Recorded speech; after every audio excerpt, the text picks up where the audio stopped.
หนังสือจินตคณิตคำนวณด้วยมือใหม่โดย Doodlenate มาแล้วครับอยากชวนเด็กๆมาทำด้วยกันครับถ้าสนใจวิดีโอนี้รบกวนกดติดตามด้วยนะครับวิดีโอนี้สำหรับบทที่4การจัดกลุ่มเลข50บวกลบไม่เกิน100ของหนังสือของพวกเรานะครับถ้าสนใจทบทวนวิธีทำของบทที่4ไปดูในวิดีโอตรงนี้ได้นะครับ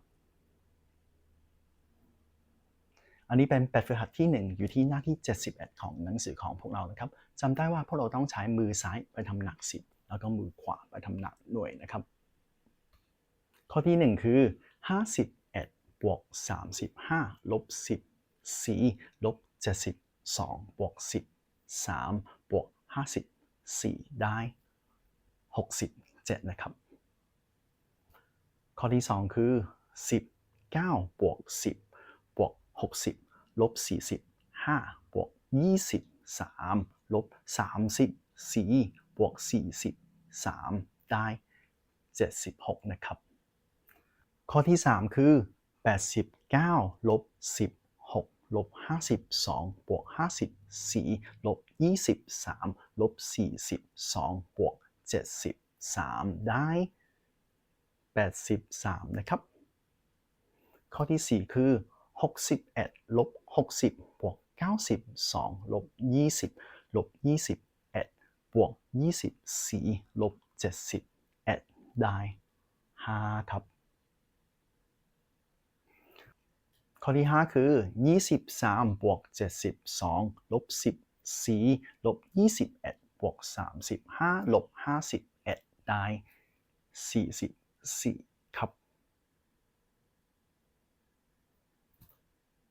ข้อที่6คือ59ลบ57บวก10 2บวก40 4บวก11ลบ40 4ลบ24ได้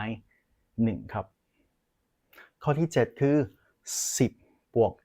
72ลบ70บวก41บวก24ลบ11ลบ36ได้30ครับข้อที่8คือ40บวก11ลบ20ลบ30บวก21บวก67ลบ30ได้59ครับข้อที่9คือ47บวก51ลบ86บวก13บวก34บวก20ลบ36ได้43ครับข้อที่10คือ90ลบ80บวก12บวก67ลบ35ลบ11บวก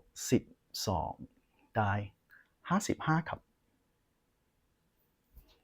เยี่ยมมากครับขอบคุณครับ